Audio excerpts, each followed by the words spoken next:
ओम शांति। ब्राह्मण जीवन का आधार है अमृत बेला। अमृत बेले को शक्तिशाली बनाने के लिए बाबा हम बच्चों को अनेक युक्तियां बताते, अनेक इशारे देते।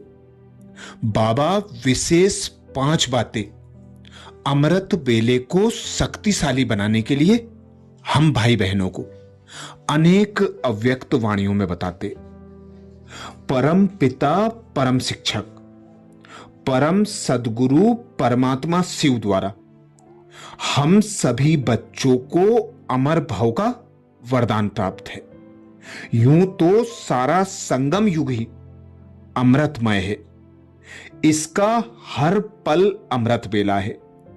फिर भी ब्रह्म मुहूर्त अर्थात अमृत बेले का सतोगुणी समय आध्यात्मिक पुरुषार्थ में तीव्रता लाने के लिए, संकल्प, दृढ़ता और अनुभूतियों का खजाना जमा करने के लिए, भोलानाथ को रिझाने के लिए और वरदानों द्वारा विशेष खातिरी करवाने के लिए निश्चित किया हुआ है। इसीलिए भारत में प्राचीन समय से अमृत बेले का विशेष महत्व है। सुबह सुबह ऐसा पवित्र पावन समय होता है, ऐसा शक्तिशाली समय होता है जब भक्त भी जाग जाते हैं और पूजा आराधना करते हैं, मंत्रोच्चारण करते हैं, जिसके कारण सारा वायुमंडल शक्तिशाली होता है। हम ब्राह्मणों का तो फाउंडेशन है अमृत बेला। अमृत बेले में विशेष बाप दादा कहते, शक्तिशाली अमृत बेला के लिए सारे दिन पर अटेंशन दो। जिसमें पहली बात बाबा बताते, बाबा को साथी बना लो। सदा उठते ही पहले बाप से मीठी मीठी बातें करना और दिन में भी बीच बीच में अपने आप को चेक करना कि बाप के साथ हैं, और रात को बाप के साथ ही सोना, अकेला नहीं सोना। तो सदा बाप का साथ अनुभव होता रहेगा, सभी को बाप का संदेश देते रहेंगे। पहली बात में बाबा विशेष अटेंशन खिंचवाते। सदा अमृत बेले उठते ही बाबा से मीठी मीठी बातें करना और दिन में भी बार बार चेक करना कि बाबा हमारे साथ है। रात को सोने से पहले यह चेक करना कि बाबा मेरे साथ है। बाबा को साथ लेकर बाबा को साथी बनाकर सोना। तो बाबा कहते सदा बाबा साथ रहेगा और बाबा का संदेश अन्य आत्माओं को देते रहेंगे। दूसरी विशेष बात बाबा बताते, मर्यादा की लकीर के अंदर ही रहो। अपने को सच्ची सीता समझते हो?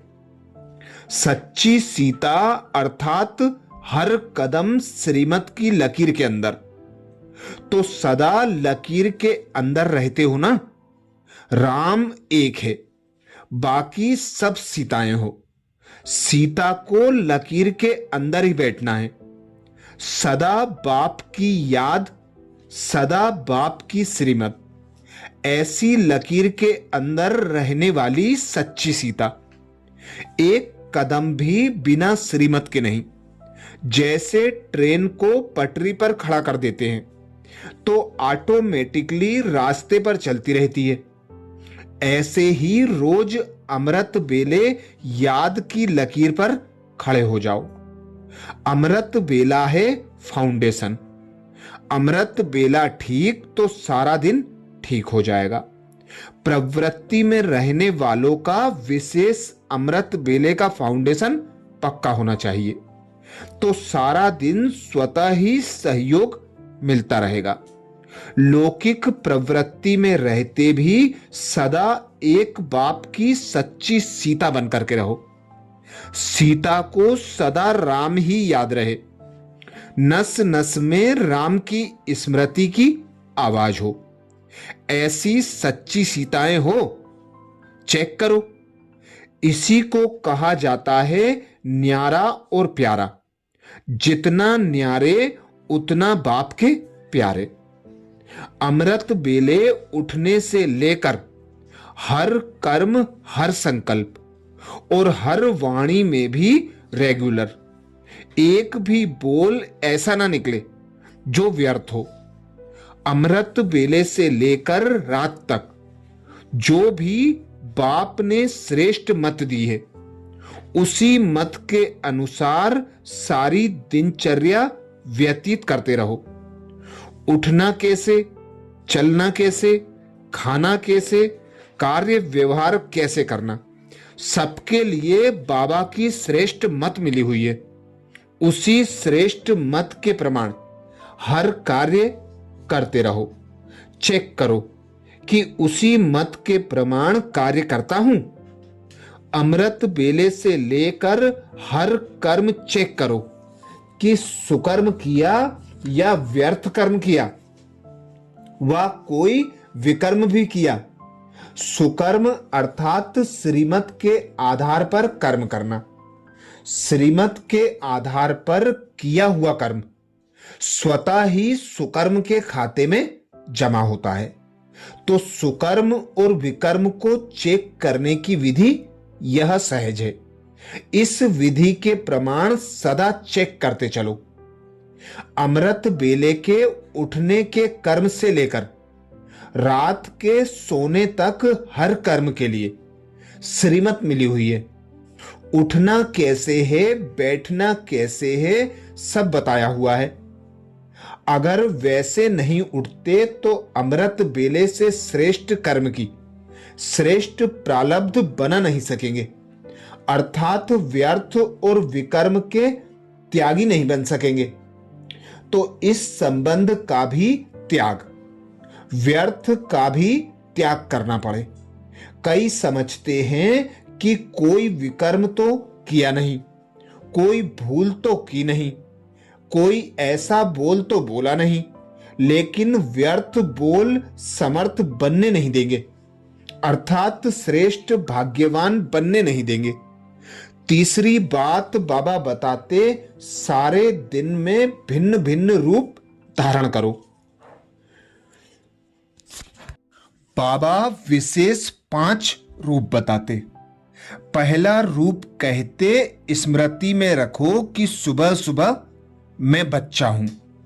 दूसरा रूप स्मृति में रखो, मैं गॉडली स्टूडेंट हूं। तीसरा स्वरूप अपना स्मृति में हो, मैं रूहानी यात्री हूं। और चौथा स्वरूप मैं योद्धा हूं। पांचवा स्वरूप मैं ईश्वरीय व खुदाई खिदमतगार हूं। यह 5 स्वरूप स्मृति में रहें। जैसे बाप दादा के 3 मुख्य रूप हैं, तो सर्व संबंध भी फिर भी 3 संबंध मुख्य है ना। ऐसे ही सारे दिन के अंदर आपके भी मुख्य 3 रूप आपको याद रहने चाहिए। जैसे बाल अवस्था, युवावस्था और वृद्धा अवस्था होती है, फिर मृत्यु होती है। यह चक्र चलता है ना। तो सारे दिन में 3 रूप कौन से याद रहे, जिससे स्मृति भी सहज रहे और सफलता भी ज्यादा हो। जैसे बाप के यह 3 रूप वर्णन करते हो, बाप, टीचर और सदगुरु, वैसे ही आपके 3 रूप कौन से हैं? कौन से हैं?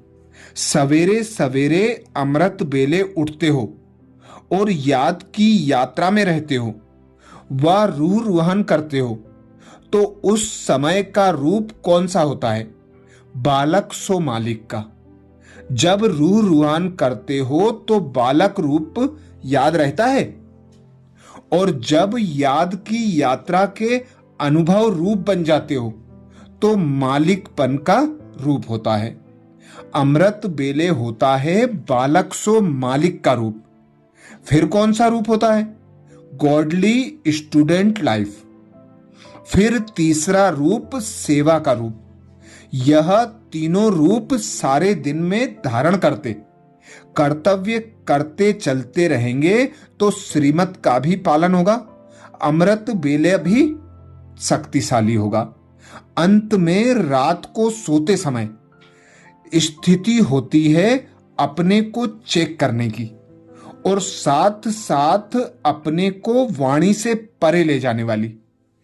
तो स्थिति पक्की करो, उस स्थिति में स्थित हो, एक दिन को समाप्त करते हो, फिर दूसरा दिन शुरू होता है, तो वह स्थिति ऐसी होनी चाहिए जैसे नींद में इस दुनिया की कोई भी बात, कोई भी आवाज, कोई भी आकर्षण नहीं होता है। चौथी बात बाबा बताते, शाम के समय याद की यात्रा में रहो। शाम के समय 7 से 7:30 तक यह समय विशेष अच्छा होता है। जैसे अमृत बेले का सतोगुणी टाइम होता है, वैसे यह शाम का टाइम भी सतोगुणी है। शेर पर भी इसी टाइम पर निकलते हैं। पांचवी और विशेष बात बाबा बताते, रोज रात्रि को अपना पोता मेल चेक करो। आप लोग अमृत बेले से लेकर रात्रि तक प्रैक्टिकल मन, वाणी व कर्म तीनों का एक लेख व लेखा लिखते हो। रात्रि को रोज अपनी प्रैक्टिकल नूंद व लेखनी को चेक करो कि वह कितनी समर्थ रही और कितनी व्यर्थ रही। ये 5 बातें ही आधार बनती हैं शक्तिशाली अमृत बेले की। अच्छा, ओम शांति।